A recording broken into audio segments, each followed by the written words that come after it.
Bien, en las dos píldoras anteriores hemos obtenido, por un lado, la función de utilidad intertemporal que maximizan las familias, sus preferencias, que dependen del consumo, una función de utilidad instantánea de elasticidad de sustitución intertemporal constante, con una tasa de descuento y demás.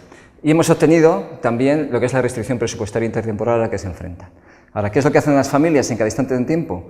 Maximizar esto sujeto a esto. Se maximiza la función de utilidad sujeta a la restricción presupuestaria intertemporal.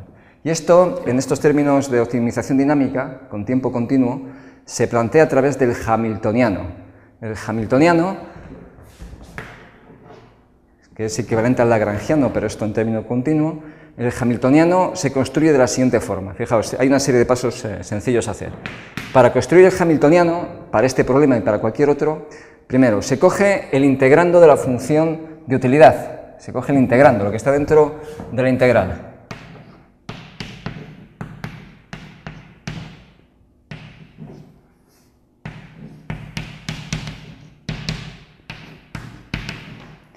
Bien, a ese integrando se le suma, voy a dejar aquí un espacio, lo que es el contenido de la restricción presupuestaria intertemporal, lo que determina la variación de los activos, la parte derecha de la ecuación.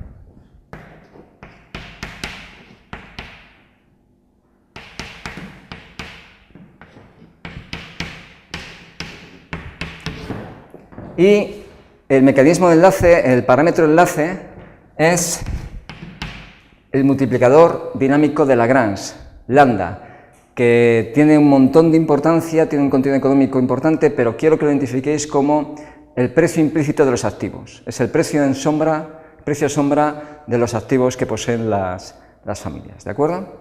Bueno, una vez que hayáis planteado el hamiltoniano, tenéis que hacer dos cosas. Identificar, por un lado, las variables de control y las variables de estado, porque las condiciones de primer orden para las variables de control y para las variables de estado son distintas. ¿Cuáles son las variables de control? Las variables de control son aquellas que deciden los individuos y que están dentro de la restricción presupuestaria intertemporal sin el puntito encima. Vale. Esta es la variable de control, el consumo. En cada instante de tiempo los individuos van a decidir cuánto consumir. ¿Cuál es la variable de estado? La variable de estado es la resultante, la que va definiendo el estado de las familias. Para que os acordéis, es la que tienen puntitos en la restricción presupuestaria intertemporal, en este caso, B. Por tanto, variable de control, consumo, variable de estado, los activos. Bien, a partir de ahí se hace siempre lo mismo. Hay unas condiciones de primer orden para las variables de control. ¿Cuáles son las variables de control? C. Pues la condición de primer orden es que la parcial del hamiltoniano con respecto a esta variable de control consumo sea igual a 0. Calculo la parcial y tendré, como aquí tengo el consumo, tendré E menos ρ menos NT. Como está elevado a 1 menos θ, pasa multiplicando. 1 menos θ, consumo elevado a menos θ. 1 menos θ aquí dividiendo. 1 menos θ. Sigo buscando consumo, lo tengo aquí con el menos, multiplicado a lambda, será menos lambda igual a 0. Esta es la condición de primer orden asociada a la variable de control, consumo. Si hubiera más variables de control, se haría lo mismo. En este caso solamente está el consumo. Después, condición de primer orden asociada a la variable de estado. Pues parcial del hamiltoniano respecto a B igual a la menos variación de su precio. Menos variación de lambda. La condición de primer orden asociada a nuestra variable de estado B, los activos, es la parcial, igualarla no a 0, sino a la menos variación de su precio. Os he dicho que lambda es implícitamente el precio del activo. Pues si calculo la parcial, B lo tengo aquí, sería lambda que multiplica a RT menos N, RT y menos N, igual a la menos variación y su precio. Primera condición de primer orden, esta. Segunda condición de primer orden. Y la tercera condición de primer orden, importantísima desde el punto de vista de caracterizar el equilibrio final, es lo que se denomina condición de transversalidad, y que dice que el límite, cuando el tiempo tiene infinito, de lambda t, bt, tiene que ser 0. Esto es la condición de transversalidad. Insisto, de una importancia crucial para caracterizar los equilibrios y que simplemente lo que viene a decir es que cuando la vida se acabe, en el infinito, si fuera un contexto finito sería más sencillo de intuir, pero en el infinito, esto, que es el valor de los activos de los individuos, tiene que ser cero. ¿Por qué se impone esto? Porque si esto fuese positivo, quiere decir que no ha consumido lo suficiente. A lo largo de su vida tenía que haber consumido más. Y si fuese negativo, al revés. El individuo deja este mundo, utópico de infinitos periodos de vida, dejando deudas. Con esto lo que se impone es que al finalizar el periodo de análisis no deja ni deudas ni activos positivos, ¿vale? Bien, una vez que obtenéis las tres condiciones de primer orden, se opera de la misma forma siempre. ¿Cómo se opera? Pues primero cogéis la condición primera de primer orden. Voy a borrar todo lo demás. Borro.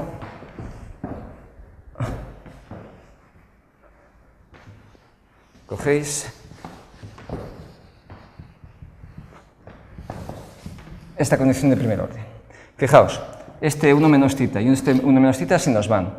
El lambda lo podéis pasar al otro lado, con lo que tendréis e elevado a menos ρ n t por el consumo elevado a menos θ igual a lambda, ¿vale? Es lo que queda. Bien, insisto, siempre se procede igual. ¿Qué tenéis que hacer ahí? Aplicáis logaritmos. Entonces tendríais menos ρ menos n por t por el logaritmo de e menos θ por el logaritmo del consumo igual al logaritmo de lambda. Ya sabéis que el logaritmo neperiano de e, lógicamente, es 1. ¿Vale? Una vez que hacéis esto, lo que procede ahora es derivar con respecto al tiempo. Deriváis con respecto al tiempo y entonces sería menos ρ menos n, porque es la derivada con respecto al tiempo, menos θ. Ya sabéis, perdonad, aquí falta un sub t, que la derivada con respecto al tiempo del logaritmo de una variable y su tasa de variación del consumo, igual a tasa de variación de lambda. Si despejáis la tasa de variación del consumo, si la despejáis, tendríais, pasa al otro lado, sería 1 partido θ menos tasa de variación de lambda menos ρ más n. En esto se os queda la condición de primer orden. Una vez que hayáis hecho eso, lo que procede es que utilicéis la condición de segundo orden. La segunda condición de primer orden. La segunda condición de primer orden que teníais y que era lambda t por rt menos n igual a la menos variación de lambda. Fijaos, ¿por qué se hace esto? Si yo despejo el lambda t, pasa aquí dividiendo, tendría que la menos tasa de variación de lambda es igual a rt menos n. Esto es esto, con lo que sustituís su valor, que es rt menos n, aquí arriba. ¿Y qué tenéis? Pues tendríais, si sustituís,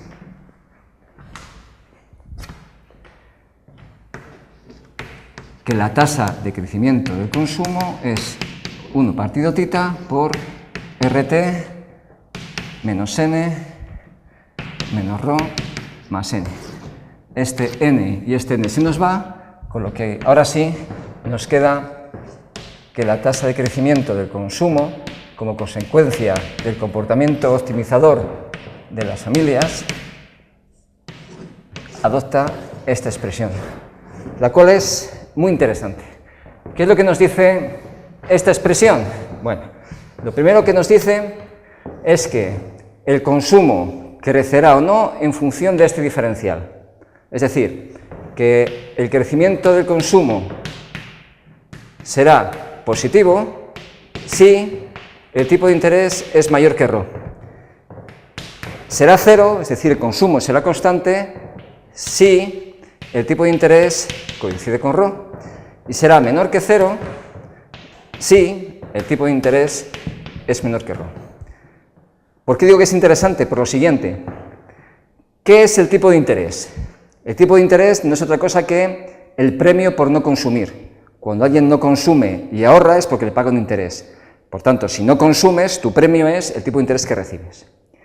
¿Qué es RO? RO lo hemos definido como la tasa de egoísmo paterno, es una tasa de descuento subjetivo, es el coste de no consumir, es el coste de no consumir. Cuanto más egoísmo tengo, me cuesta más no consumir.